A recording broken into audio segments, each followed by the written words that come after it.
Assalamualaikum warahmatullahi wabarakatuh. Kami akan mempersembahkan 3 jenis puisi tradisional Melayu. Bagi menyelesaikan tugasan kedua, iaitu tugasan BMMB 3183 Fonetik dan Fonologi dan BMMB 3193 Kesusasteraan Melayu. Jom! Assalamualaikum warahmatullahi wabarakatuh.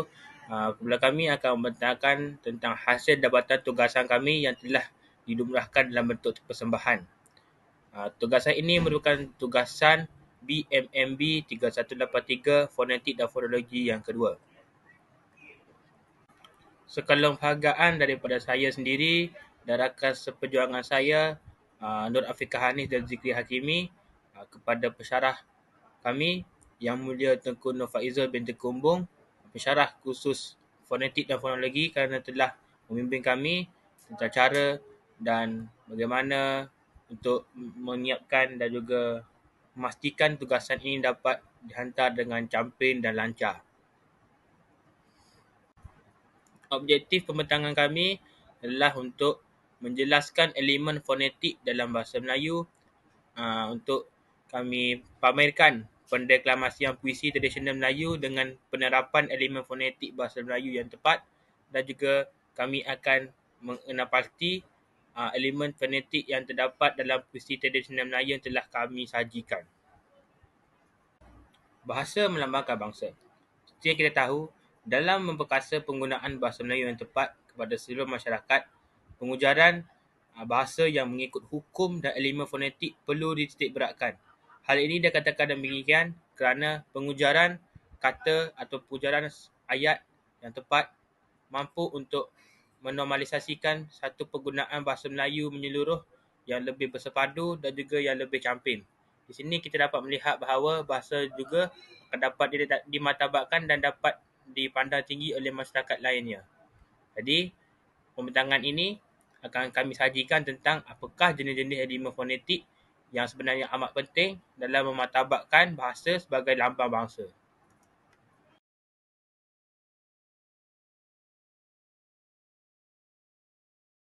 Elemen yang ketiga pula adalah kata pinjaman. Kata pinjaman merupakan kata yang berasal daripada bahasa lain dan mengalami pengembasuaian atau bersesuaian dengan contoh bahasa Melayu. Contohnya adalah anti, psikologi dan komputer. Elemen yang keempat pula adalah konsonan pinjaman. Konsonan pinjaman terdiri daripada 8 konsonan Melayu pinjaman, iaitu termasuklah huruf F, P, PH, Z dan sebagainya. Manakala elemen yang kelima pula adalah elemen konsonan rangkap. Konsonan rangkap terdiri daripada 2 gabungan huruf konsonan, iaitu huruf GH, PH, NG dan SY atau SH. Di sini merupakan contoh pendeklamasian puisi tradisional Melayu yang berbentuk pantun. Pantun nasihat bersatu hati. Gunung tahan sama di kaki, sungai faham sama di renang. Jikalau semua bersatu hati, kerja yang payah menjadi senang.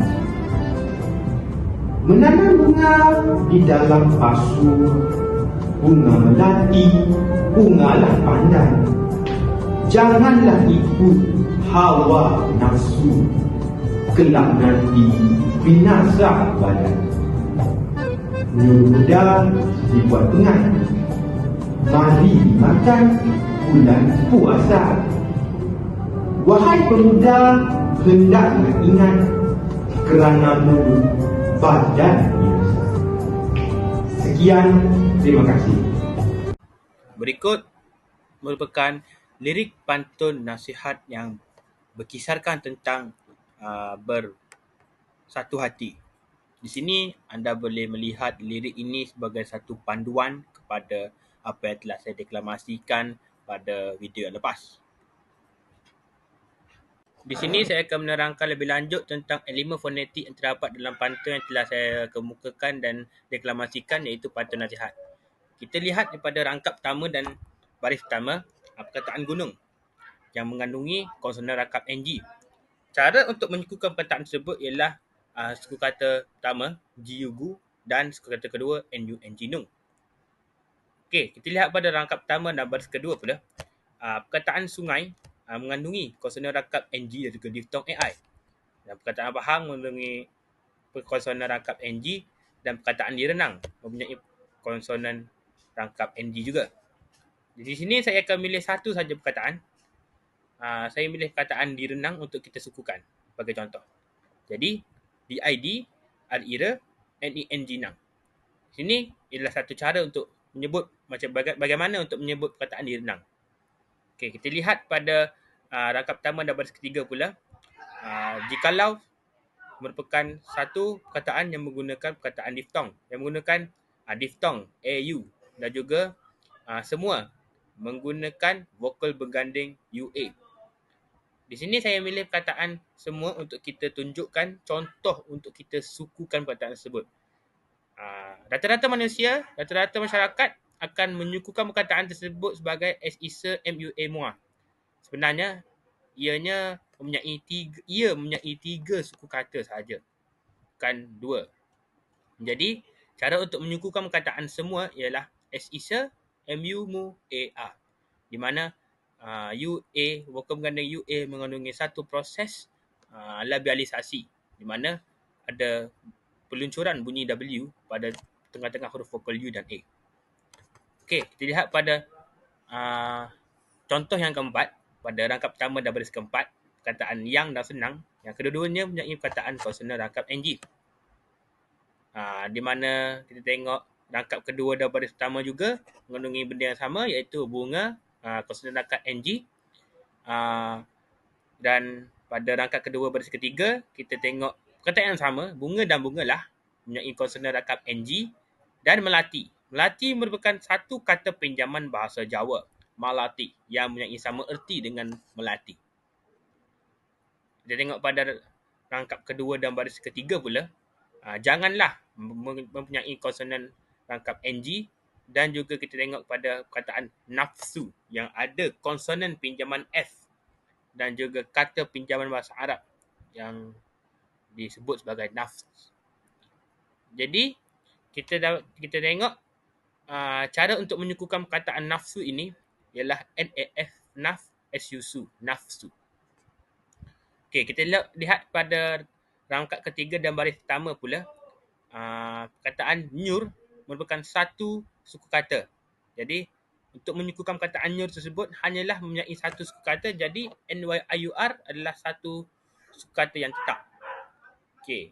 Kita dapat lihat bahawa perkataan dibuat juga adalah perkataan vokal berganding UA yang telah saya sebutkan sebelum ini pada perkataan semua.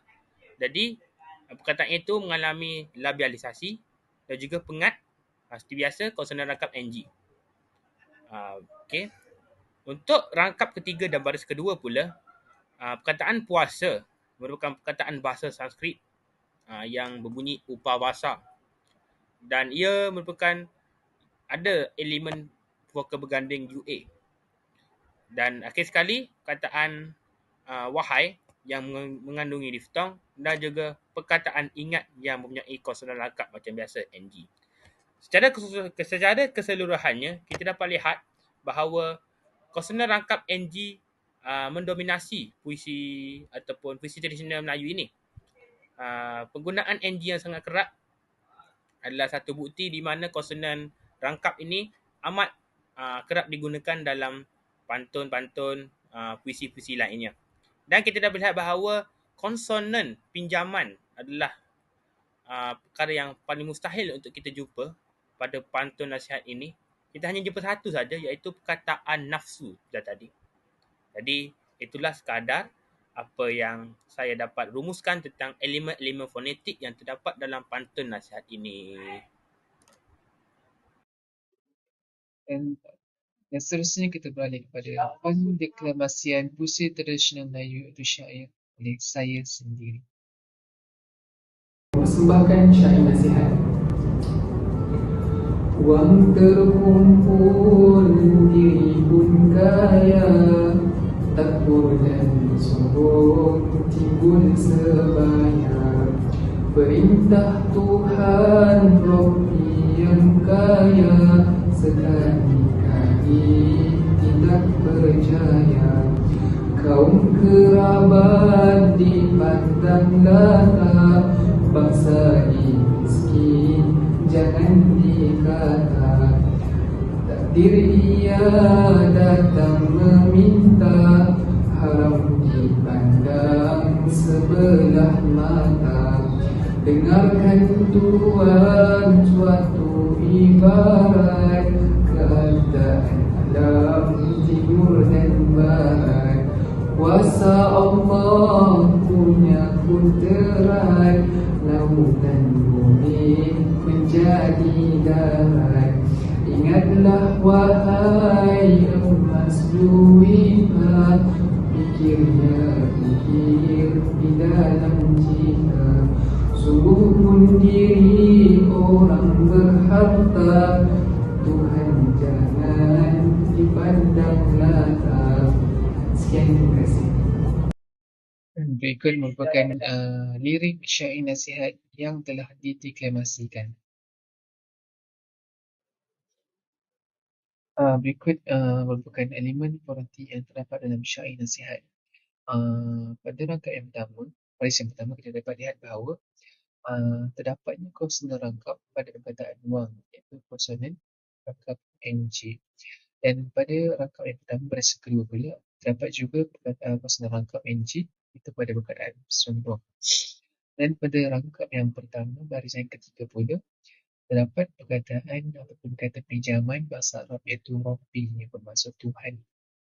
Okay, dan juga konsonan rangkap pada perkataan yang NG. Pada rangkap yang kedua pula, baris yang pertama, dapat diftom au itu pada perkataan kaum, dan konsonan rangkap NG pada perkataan dipandang. Dan pada rangkap kedua, baris yang kedua, terdapat konsonan rangkap sahaja, iaitu pada kedua perkataan bangsa dan jangan. Dan pada rangkap yang kedua, baris yang ketiga pula, terdapat vokal berganding ataupun vokal rangkap, iaitu perkataan ia. Dan terdapat juga konsonan rangkap pada perkataan datang, iaitu NG. Pada rangkap dua, baris yang keempat, dapat perkataan ataupun kata pinjaman bahasa Arab iaitu haram, dan konsonan rangkap NG pada perkataan dipandang. Dan pada rangkap yang ketiga, baris yang pertama, terdapat konsonan rangkap NG pada perkataan dengarkan, vokal berganding dua pada perkataan tuat dan suatu. Okay. Dan seterusnya, pada rangkap yang ketiga, baris yang kedua, terdapat vokal berganding A dan E pada perkataan keadaan. Okay. Dan seterusnya, pada rangkap yang ketiga, baris yang ketiga, terdapat vokal berganding A pada perkataan kuasa, dan kata pinjam bahasa Arab Allah bermaksud Tuhan, dan konsonan rangkap NY pada perkataan punya, dan kata pinjam bahasa Arab lagi sekali iaitu perkataan kudrat. Seterusnya kita beralih kepada rangkap ketiga, baris yang keempat, dapat diphthong. Okay. Itu pada perkataan lautan. Itu kau. Dan yang seterusnya kita beralih kepada rangkap keempat, baris yang pertama, iaitu terdapat konsonan rangkap NG pada perkataan ingatlah, dan diphthong hai pada perkataan wahai, dan vokal berganding atau vokal rangkap UI pada perkataan ju'ita. Okay, pada rangkap yang keempat, baris yang kedua pula, dapat satu konsonan penambah iaitu huruf F, fikir, perkataan fikir. Dan yang kedua terakhir, rangkap keempat, baris yang ketiga, terdapat konsonan rangkap NG pada perkataan sungguh pun, dan konsonan rangkap NG juga pada perkataan orang. Dan yang terakhir, pada rangkap yang keempat, baris keempat, terdapat konsonan rangkap NG iaitu pada perkataan jangan, dan kesenangan itu juga pada perkataan dipandang. Bukan? Seterusnya, mari kita dengarkan deklamasi puisi Melayu tradisional Gurindam Jiwa. Mempersembahkan Gurindam Jiwa.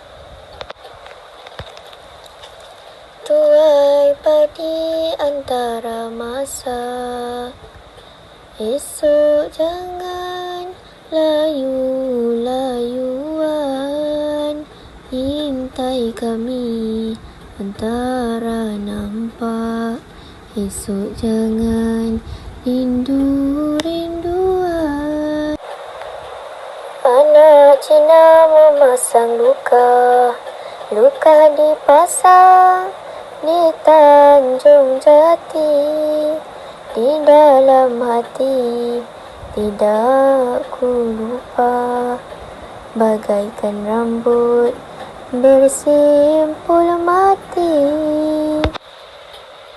Batang selasih permainan budak, daun selasih dimakan kuda, bercerai kasih talak tiada, 1000 tahun kembali juga. Berikut merupakan lirik Gurindam Jiwa. Berikut merupakan elemen fonetik yang terdapat dalam Gurindam Jiwa. Kita lihat dari rangkap pertama, baris pertama, tuai padi antara masa. Pada perkataan tuai, ada elemen fonetik diftong. Seterusnya, esok jangan layu-layuan. Pada perkataan jangan, ada elemen fonetik kosonan rangkap dan layuan, elemen fonetik voka berganding. Pada rangkap pertama baris ketiga pula, terdapat elemen fonetik diftong. Rangkap pertama baris keempat, elemen konsonan rangkap dan voka berganding. Rangkap kedua baris pertama, konsonan rangkap. Rangkap kedua baris kedua, elemen konsonan rangkap dan konsonan rangkap juga. Pada rangkap kedua baris ketiga, tiada elemen fonetik yang dapat dikenal pasti. Rangkap kedua baris keempat, elemen fonetik diftong. Rangkap ketiga baris pertama, elemen fonetik konsonan rangkap dan voka berganding. Rangkap ketiga baris kedua, elemen fonetik voka berganding. Rangkap ketiga baris ketiga, elemen fonetik diftong dan voka berganding. Pada rangkap ketiga baris keempat, tiada elemen fonetik dapat dikenal pasti. Sudah terang lagi bersuluh. Pendeklamasian puisi tradisional Melayu ini sangat menyentuh aspek elemen-elemen yang telah kita bincangkan tadi, elemen fonetik bahasa Melayu, dari segi fonem segmentalnya yang tujuan utama video bentangan ini dilaksanakan, itu dari segi bagaimana kita menggunakan unsur-unsur diftong, unsur-unsur vokal berganding, unsur-unsur konsonan bergabung, konsonan pinjaman dan kata pinjaman dan sebagainya. Dan bagaimana juga kita menggunakan aspek fonem suprasegmental. Suprasegmental seperti bagaimana kita menentukan tempo, iaitu bagaimana kita menentukan tinggi rendahnya suara kita ketika kita ingin memberikan pantun, puisi, pembacaan syair dan sebagainya. Bagaimana kita menentukan nada, tona dan intonasi yang sesuai untuk kita deklamasikan dan sebagainya. Jadi sebenarnya bila kita lihat semula, usaha pihak yang mempunyai rasa tanggungjawab dan cakna terhadap bahasa Melayu, penggunaan bahasa Melayu yang tepat sangat diperlukan di negara kita. Hal ini supaya kita dapat melahirkan generasi yang mampu untuk melestarikan bahasa Melayu kita dengan menggunakan fonem-fonem yang tepat dan mampu untuk bawa bahasa Melayu kita bersiap siaga untuk dipamerkan di pesada dunia, untuk kita megah penggunaan bahasa Melayu kita ini secara lebih campin, dan mereka akan lebih terpegun bila lihat kemartabatan bahasa Melayu kita ini berada di tahap tinggi seperti bahasa Inggeris yang menjadi satu bahasa yang dominan pada zaman sekarang untuk semua perkara penting dan mustahak.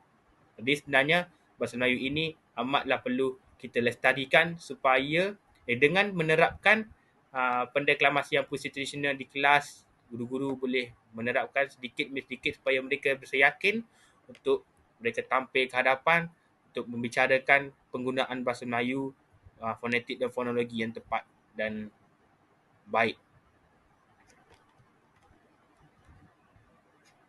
Sekian dari kumpulan kami. Terima kasih.